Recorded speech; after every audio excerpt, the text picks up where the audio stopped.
వెతలు తీరును, కృపలు దొరుకును, సాటి లేనిది యేసుని నామం. యేసునామమే మధురం, మదిలో తలచిన ధన్యం. యేసునామమే మధురం. ప్రభువునందు ప్రియమైన దేవుని బిడ్డలారా, నేటి వాక్య ధ్యానానికి ముందు యేసే పరిష్కారం, ఆధ్యాత్మిక జీవాహారం, యేసే అన్నదాత, భౌతిక ఉచిత ఆహార పథకం, ఈ రెండింటి కొరకు మీరు ప్రార్థించాలని ప్రభు పేరిట నేను మనవి చేస్తున్నాను. ఆగస్టు 6వ తారీఖున ప్రారంభించబడి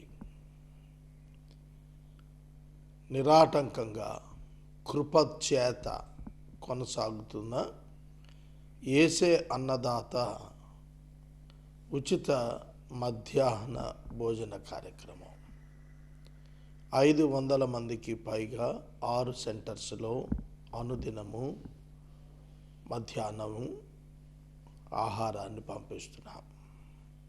క్యాన్సర్ రోగులకు, వారి అటెండెంట్స్కు, వృద్ధులకు, విధవరాండ్రకు, అనాథ బిడ్డలకు ఈ ఆహారం ప్రతిదినం అందుతోంది.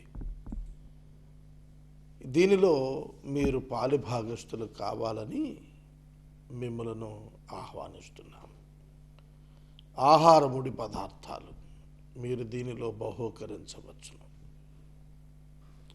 కొన్ని పిక్చర్స్ నేను మాట్లాడుతూ ఉండగా మీకు చూపించబడుతూ ఉన్నవి.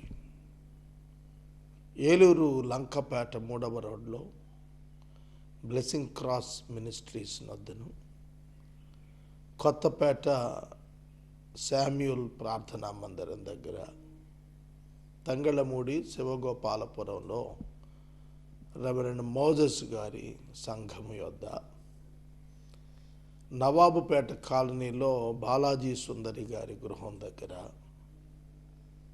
క్యాన్సర్ హాస్పిటల్ ఆవరణము వెలుపట ఉన్న ఖాళీ స్థలంలో క్యాన్సర్ రోగుల నిమిత్తము, మరియు పతేబాదలో, ఈ విధంగా 6 సెంటర్స్లో అనుదినము మధ్యాహ్న ఉచిత భోజనం కార్యక్రమం నిర్వహిస్తున్నాము. యేసే అన్నదాత అనే కార్యక్రమం విస్తరించున్నట్లు మీ ప్రార్థనల్లో జ్ఞాపకం చేసుకోండి. Power of money versus power of God. ధనము యొక్క శక్తి మరియు దేవుని యొక్క శక్తి మధ్య పోరాటంలో ఈ కార్యక్రమం కొనసాగుతుంది. ఉత్తీర్ణత చెందినట్లు మీ ప్రార్థనల్లో జ్ఞాపకం ఉంచుకోనండి. ప్రార్థన చేసుకుందాం. తలలు వంచండి. మమ్మలను మిక్కిలిగా ప్రేమిస్తున్న మా ప్రియ పరలోకపు తండ్రి, మీ పరిశుద్ధ ఘన నామమునకు వందనాలు, స్తోత్రాలు చెల్లిస్తున్నాము. నేటి వాక్య ధ్యానము ద్వారా మాతో మాట్లాడమని ప్రార్థిస్తున్నాము. మా అంతఃకరణము విశాలమగునట్లు చేయుము. మా అంతరంగము సత్యము వెలుగుతో నిండినట్లుగా చేయుము. మహిమ, ఘనత, ప్రభావాలను మీరు పొందుము. వాక్యము చేత మమ్ములను బలపరచుము, ఆదరించుము, హెచ్చరించుము. మహిమ పొందుమని యేసు నామమున వేడుచున్నాము తండ్రి, ఆమెన్. ప్రియమైన దేవుని బిడ్డలారా, కొలసీయులకు పౌలు గారు రాసిన పత్రిక, కొలసీయులకు పౌలు గారు రాసిన పత్రిక 1వ అధ్యాయము 19 వచనము 20 వచనం కలిపి ఉన్నవి చదువుకుందాము. ఆయన యందు సర్వ సంపూర్ణత నివసింపవలెననియు, ఆయన శిలువ రక్తము చేత సంధి చేసి, ఆయన ద్వారా సమస్తమును, అవి భూలోకమందున్నవైనను పరలోకమందున్నవి అయినను వాటన్నింటినీ ఆయన ద్వారా తనతో సమాధానపరుచుకొనవలననియు తండ్రి అభీష్టము ఆయను. For in him all the fullness of God was pleased to dwell. Beautiful అండి, అద్భుతంగా రాశాడు. ఫర్ ఇన్ హిమ్, ఆయన యందు, all the fullness of God, దేవుని యొక్క సర్వసంపూర్ణత, వాజ్ ప్లీజ్డ్ టు డ్వెల్, నివసింపాలని ఇష్టపడ్డారు. ద ట్రయూన్ గాడ్, తండ్రి, కుమార, పరిశుద్ధ ఆత్మ, ఈ ముగ్గురిని కలిపి ముగ్గురిని దేవుడు దేవుడు దేవుడు అని పిలుస్తాం. ఇది చాలా పెక్యులియర్ సిచ్యుయేషన్ టు ఎక్స్ప్లెయిన్. తండ్రి అయిన దేవుడు, కుమారుడు అయిన దేవుడు, పరిశుద్ధ ఆత్మదేవుడు. కుమారుడు దేవుడే, పరిశుద్ధాత్మ దేవుడే, తండ్రి దేవుడే. మరి ముగ్గురు దేవుళ్ళా? కాదు, ఒకే దేవుడు. ట్రయూన్ గాడ్, ముగ్గురు ఒకరై దేవునిగా ఉన్నారు. ముగ్గురు కలిసి దేవునిగా ఉన్నారు. ఇది ఇండివిజువల్ కండిషన్, విడదీయబడని వారు. తండ్రి, కుమారుడు, కుమారుడు, పరిశుద్ధాత్మ అవిభాజ్యం, ఇండివిజువల్, ఇంపాసిబుల్ టు సెపరేట్. చాలా జాగ్రత్తగా విన్నారు. అసలు క్రిస్టియన్ థియాలజీనే ఇక్కడే మర్మంతో కూడిందై ప్రజలు గ్రహించాల్సిందై ఉంది. నాకు తెలిసి అబౌవ్ 90% ప్రీచర్స్ కూడా క్రిస్టియన్ ట్రూత్ అండ్ డాక్ట్రిన్ మీద అవగాహన మీద పట్టు ఉండదు. తండ్రి, కుమారుడు, పరిశుద్ధాత్ముడు ఒక్కడైనప్పుడు, కుమారుడు ఈ లోకానికి వచ్చాడు నరావతారిగా అన్నప్పుడు, దాన్ని హౌ టు అండర్స్టాండ్, ఎలా అర్థం చేసుకోవాలి? దేవుడు, దేవుని వాక్యము, దేవుని ఆత్మ, కుమారుడు, తండ్రి అనే రిలేషన్షిప్స్ మాట్లాడాం మనం. ఎందుకు ఆ పదం వాడామో చెప్తాను. వాస్తవాన దేవుడు, దేవుని వాక్కు, దేవుని ఆత్మ. ఆదియందు దేవుడు భూమి ఆకాశములను సృజించెను. వెలుగు కమ్మనగా వెలుగు కలిగెను. దేవుని ఆత్మ అగాధ జలములపై అల్లాడుచుండెను. ఇప్పుడు నేను చెప్పిన ఈ మాటలు బైబిల్కి ప్రారంభ వచనాలు. God, the word of God and the spirit of God. దేవుడు, దేవుని వాక్యము, దేవుని ఆత్మ. దీన్ని మనం త్రిత్వం అన్నాం, ట్రయూన్ గాడ్. మరి యేసుక్రీస్తు ప్రభువు ఎవరు? దేవుని వాక్యము దేవుని యొద్ద ఉన్నది, దేవుని యందు ఉన్నది, దేవుడై ఉన్నది. యోహాను సువార్త 1వ అధ్యాయం.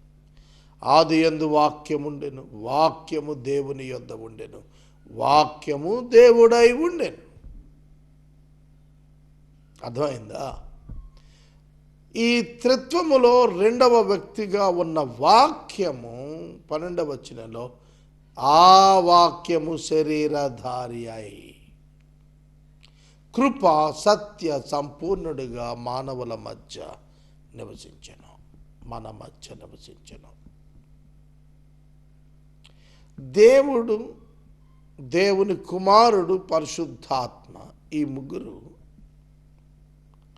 తండ్రి, కుమారుడు అని అంటంలో ఒకటే వెరీ సింపుల్. ఏంటంటే తండ్రి నుండి కుమారుడు, తండ్రి నుండి కుమారుడు వస్తాడు. మనం బయలాజికల్గా అర్థం చేసుకుంటే, నేను మా నాన్నగారి నుండి వచ్చాను, నా నుండి నా కుమారుడు వచ్చాడు. నా కుమారుడు లోకంలో ప్రత్యక్షమై ఉండి నేనున్నానని చెబుతున్నాడు. నా కుమారుని ఉనికి నా ఉనికిని తెలియచేస్తుంది. జాగ్రత్తగా వినండి. నా కుమారుడు నేనున్నానని రుజువు చేస్తున్నాడు. కుమారుడు తండ్రిని రుజువు చేస్తున్నాడు. తండ్రి ఉన్నాడు కనుక కుమారుని యొక్క ప్రత్యక్షత ఉంది, లేకపోతే ఉండదు. యేసుక్రీస్తు నరునిగా రాబట్టే తండ్రి ఉన్నాడు అనేది మనకు అర్థమైంది.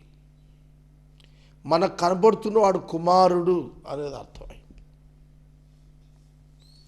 వాక్యము వినబడుతుంది కానీ కనబడినట్లుగా వచ్చాడన్నప్పుడు శరీరం ధరించాడు. ఈ శరీరాన్ని ధరించినందుకు విజబుల్ అయ్యాడు, దృశ్యంలోనికి వచ్చాడు. అదృశ్యుడు దృశ్యుడయ్యాడు. అదృశ్య దేవుడు ఈ దృశ్యుడైన నర అవతారంలో సంపూర్ణముగా నివసించాడు. సంపూర్ణముగా నివసించాడు. కావున యేసు కనిపించినప్పుడు యేసును చూచిన వారిని గూర్చి యోహాను 12-14 అధ్యాయాల్లో ప్రభువు స్పష్టంగా చెప్పింది ఏంటంటే, నన్ను చూచిన వారు నా తండ్రిని చూచుచూ ఉన్నారు. 12వ అధ్యాయంలో నన్ను చూచిన వారు, నన్ను చూస్తున్నవారు నా తండ్రిని చూస్తూ ఉన్నారు. కాబట్టి దేవుణ్ణి నేను ప్రత్యక్షపరిచాను అని చెప్తున్నాడు. తరువాత యోహాను 14, ఇంతకాలము నేను మీ మధ్యన ఉన్నాను, ఫిలిప్పు నీవు నన్ను ఎరుగవా? నన్ను చూచిన వాడు తండ్రిని చూచి ఉన్నాడు. 12వ అధ్యాయంలో నన్ను చూచుచున్నవాడు, ప్రజెంట్ కంటిన్యూస్ టెన్స్, తండ్రిని చూచుచూ ఉన్నాడు. 14వ అధ్యాయంలో నన్ను చూచిన వాడు తండ్రిని చూచి ఉన్నాడు. నా యందు తండ్రి, తండ్రి యందు నేను ఉన్నామని మీరు ఎరుగరా? ఇది సింపుల్ అండర్స్టాండింగ్.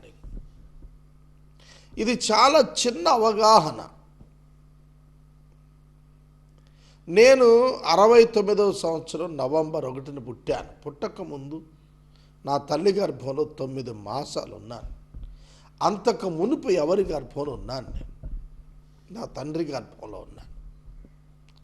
హెబ్రీ పత్రికలో లేవి అబ్రహాము యందు ఉండి మెల్కీసెదెకునకు దశమాంశములు సమర్పించాడని రాసింది. పురుషుని గర్భములోనున్నటువంటి కడమల నుండి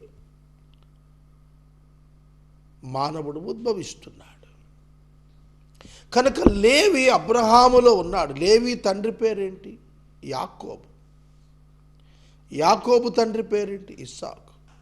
ఇస్సాకు తండ్రి పేరేంటి? అబ్రహాం. అబ్రహాములో ఇస్సాకు, ఇస్సాకులో యాకోబు, యాకోబులో లేవి. అబ్రహామునకు ముని మనుమడు లేవి, మనుమడు యాకోబు, కుమారుడు ఇస్సాకు. ఆఫ్టర్ 3 generations, 3 తరాల తర్వాత వచ్చినాడు. లేవి అబ్రహామును చూడలేదు, అబ్రహాము లేవిని కూడా చూడలేదు కంటితో. యాకోబుకి 15 సంవత్సరాలు వచ్చే వరకు ఉన్నాడు అబ్రహాం, 175 years. 40 ఏళ్ళకి ఇస్సాకు పెళ్లి చేసుకుంటే 20 ఏళ్ళకి పిల్లలు పుట్టారు. 60వ ఏట ఇస్సాకునకు పిల్లలు పుడితే 175కి అబ్రహాం చనిపోయాడు. అంటే యాకోబుకి 15 ఏళ్ళు. మరి అబ్రహాము నందుండి లేవి దశమాంశాలు సమర్పించాడని రాశాడు. కాబట్టి మనం గ్రహించాల్సింది ఏమిటంటే, తండ్రిని కుమారుడు బయలుపరుస్తాడు. మీకు ఆదికాండం మొదలు ప్రకటన వరకు ప్రత్యక్షమైన ప్రభువుని గూర్చి, యేసుని గూర్చి ఎంత అద్భుతంగా ఉందో తెలుసా? మత్తయి 1:1 అంటాడు, దావీదు కుమారుడు యేసుక్రీస్తు అంటాడు. అబ్రహాము కుమారుడు దావీదు, దావీదు కుమారుడు యేసుక్రీస్తు. ఎన్ని జనరేషన్స్ ఉన్నాయి గ్యాప్ మధ్యలో? అబ్రహామునకు దావీదునకు, దావీదునకు యేసుక్రీస్తుకు ఒక్క లింకే పెట్టి మాట్లాడి కుమారుడు అనేసాడు. దావీదు కుమారుడా అని పిలిచారు. మరి యేసుక్రీస్తులో దావీదు యొక్క కణములు లేవే. ఆయనను జన్మమును బట్టి రిలేషన్ ఆపాదించాడు దావీదుకి. వాస్తవంగా యేసుక్రీస్తు శరీరం ధరించిన వాక్కు, అందులో ఎవరి శరీర పాత్ర లేదు. మరియది లేదు, యోసేపుది లేదు. మరియ గర్భాన్ని దేవుడు వాడుకున్నాడు. సహోదరుడా, సహోదరి, త్రిత్వము యేసు దేవుని వాక్కు, దేవుని యందున్నవాడు, దేవుని యొద్ద ఉన్నవాడు, దేవుని చేత పంపబడి బయలుదేరి వచ్చినవాడు, వచ్చి దేవుణ్ణి బయలుపరిచినవాడు. యోహాను 1:18. ఇన్విజిబుల్ గాడ్, అదృశ్యుడైన దేవుణ్ణి ఎవ్వడు చూడలేడు. యెషయా గ్రంథం 6వ అధ్యాయం చెబుతుంది, కెరూపులు 2 రెక్కలతో ఎగురుచు 2 రెక్కలతో కాళ్ళు కప్పుకొని 2 రెక్కలతో కళ్ళు కప్పుకున్నాయని రాశాడు. దేవుని సన్నిధిలో సింహాసనము దగ్గర దృశ్యం ఇది. యెషయా భక్తుడు చూస్తున్నాడు ఈ దృశ్యం. చెరూపులు, చెరూబియమ్స్, వీరు ప్రభు సన్నిధిలో మహాదూతలు ఉన్నారు. వీరు సైతం ఎన్నడూ సింహాసనాన్ని చూడలేకపోయారు. ప్రకటన గ్రంథంలో సింహాసనం గురించి మాట్లాడుతున్నప్పుడు యోహాను వెలుగు చూచానన్నాడే కానీ వ్యక్తిని చూచాను. యోహాను భక్తుడు సింహాసనాన్ని చూచినప్పుడు దానిపైన వెలుగు మెరిపే చూచాడు తప్ప వ్యక్తిని చూడలేదు. ఎవడును ఎన్నడును అదృశ్యుడైన దేవుణ్ణి చూడలేదు, ఒక్క యేసుక్రీస్తు తప్ప. యేసుక్రీస్తే దేవుని మానవునికి ప్రత్యక్షపరిచాడు, సృష్టికి ప్రత్యక్షపరిచాడు. పాత నిబంధనలో యెహోవా దూతగా ఆయన ప్రత్యక్షమయ్యాడు. క్రొత్త నిబంధనలో నరావతారిగా యేసుక్రీస్తుగా ఆయన ప్రత్యక్షమయ్యాడు. Even in the old testament at the place Horeb,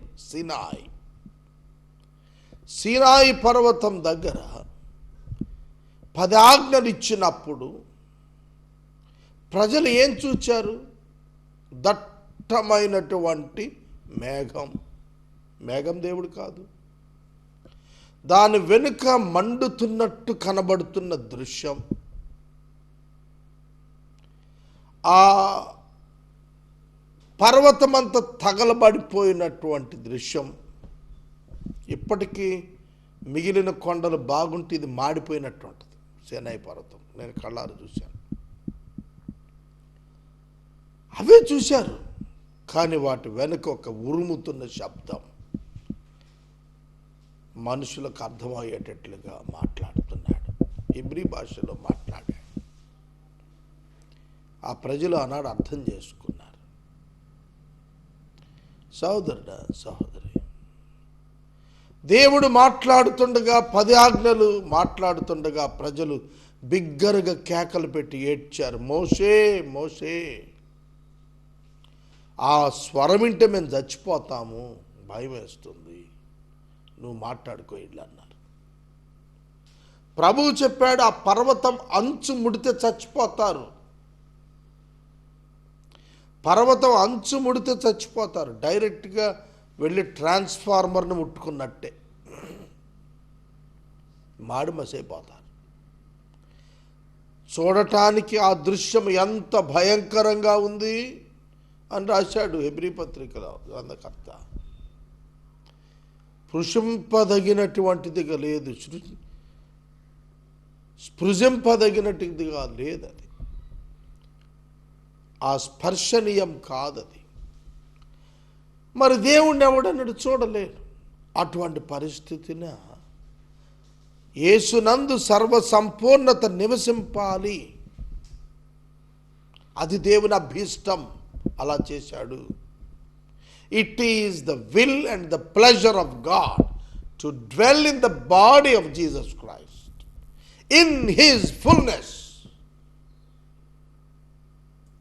దేవుని సర్వసంపూర్ణత యేసుక్రీస్తు యొక్క శరీరంలో నివసించాడు. ఇది చెప్పినప్పుడు ఒక చాలా ఇంపార్టెంట్ క్రూషియల్ వర్డ్ చెప్పాలి. సిలువ మీద ఒక మాట చెప్పాలి. ఏమిటంటే 4వ మాటలో సిలువలో దేవుడు యేసును విడిచెను, నా దేవా నా దేవా నన్నేల చేయి విడిచితివి. ఇక్కడే క్రిస్టియన్ థియాలజీ అంతటి యొక్క మెలుకుంది. యేసు దేవుని కుమారుడు అంటున్నాం కదా, మరి దేవుడు యేసును విడిచును అన్నప్పుడు ఎట్లా అర్థం చేసుకోవాలంటే, యేసుక్రీస్తు హైపోస్టాటిక్ యూనియన్, దేవుని కుమారుడు మానవ కుమారుడు, దైవత్వము 100%, మానవత్వము 100%. యేసును విడిచెను అన్నప్పుడు యేసును నరునిగా, ఒక పరిశుద్ధుడైన నరునిగా ఉన్న యేసును విడిచెను. There is no division in trinity. త్రిత్వంలో విభాజ్యం లేదు. తండ్రి కుమారుని యందు కుమారుడు, పరిశుద్ధాత్మ యందు పరిశుద్ధాత్మ కుమారుని యందు కుమారుడు తండ్రి యందు ఉన్నారు. At the same time the divinity departed from the humanity. అది చూస్తే చచ్చిపోతారు మనుషులు. అందుకే దేవుడు మధ్యాహ్నం 12 నుండి ఇంచుమించు 3 గంటల వరకు ఆ దేశమంతటా కూడా గాఢాంధకారం నింపాడు. It is the love of God towards the people who are killing his son. అసలు దేవుని ప్రేమ ఎంత గొప్పదంటే, యేసుక్రీస్తు ప్రభువును సిలువ మీద వేసి కొట్టి చంపుతున్న మనుషులు కూడా చనిపోకుండా యేసు యొక్క మానవత్వాన్ని దేవుడు ప్రక్కన ఉండి యేసు దేహముపై ఒక నరునిగా అతడు మానవ పాపం భరించేటట్లు దేవుడే స్వయంగా పాపాన్ని అతని శరీరం మీద మోపి పాపానికి శిక్ష విధించాడు, యేసు శరీరానికి కాదు. What was punished? ఎవరండి పనిష్ చేయబడింది సిలువలో? The sin was punished on the body of Jesus Christ. యేసుక్రీస్తు ప్రభు పరిశుద్ధుడు, ఆ పరిశుద్ధుని పైన ఇంప్యూటెడ్ సిన్, మానవ పాపం మోపబడింది. మోపబడిన పాపమునకు శిక్ష పరము నుండి పడింది. అక్కడ యేసు శరీరము పాపముగా మార్చబడింది. ఆయన internally holy, perfect, righteous man. అందుకే ఆయన దేహం ఏం కాలేదు. అంత పెద్ద నరక శిక్ష ఆయన శరీరం మీదకి వచ్చినప్పుడు పాపమే నశించింది కానీ యేసు నశించలేదు. ఆయన మీద అగ్ని కృమ్మరించబడింది పరలోకం నుండి. కాబట్టి మీరు దేవుని యొక్క సంపూర్ణత అంటే అర్థం చేసుకున్నారనుకుంటున్నాను. ఇన్విజిబుల్ గాడ్, అదృశ్యుడైన దేవుడు,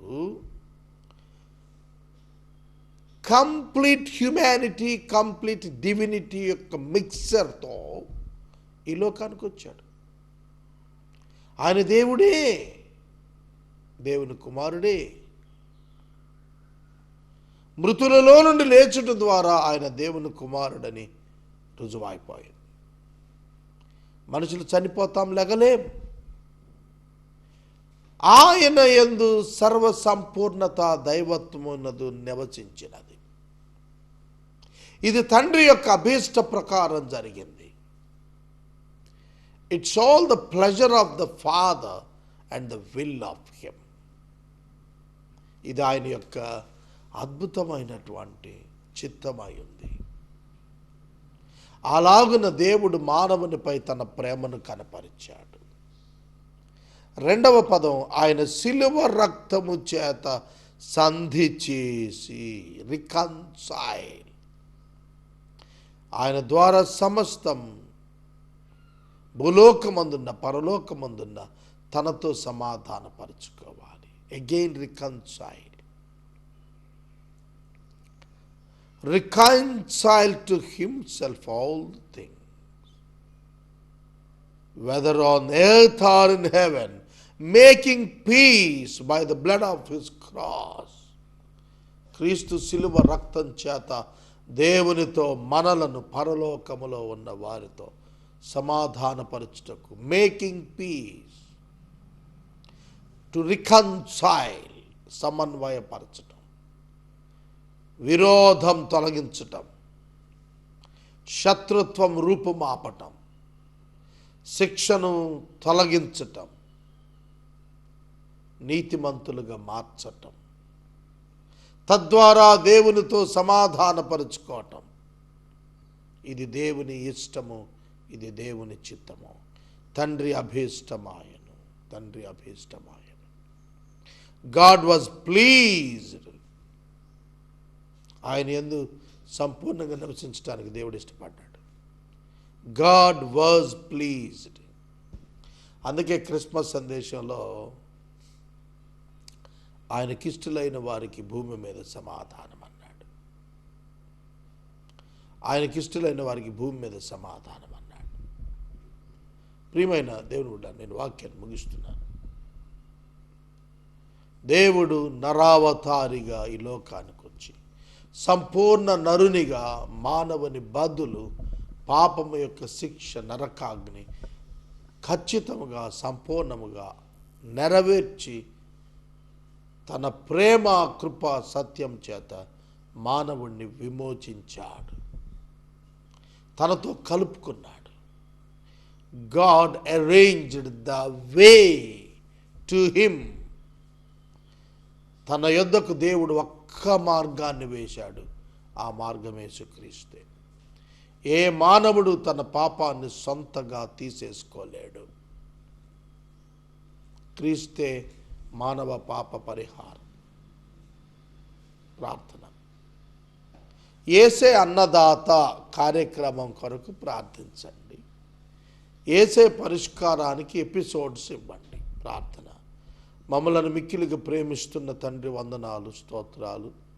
వాక్యము విన్న బిడ్డలను దీవించుము. వాక్యమునకు సహకారులను ప్రసాదించుము. యేసే అన్నదాతకు ప్రభు మీ కృపతో కావలసిన పదార్థములను పంపండి. ప్రభు, చాలా తీవ్ర ఆర్థిక సంక్షోభం అన్నది తీర్చండి. యేసునామమున అడుగుచున్నాము తండ్రి, ఆమేన్. తండ్రి అయిన దేవుని ప్రేమ, కుమారుడైన యేసయ్య కృప, పరిశుద్ధాత్మ దేవుని అన్యోన్య సహవాసం సదాకాలం మనందరికీ తోడై ఉండును గాక. ఆమేన్.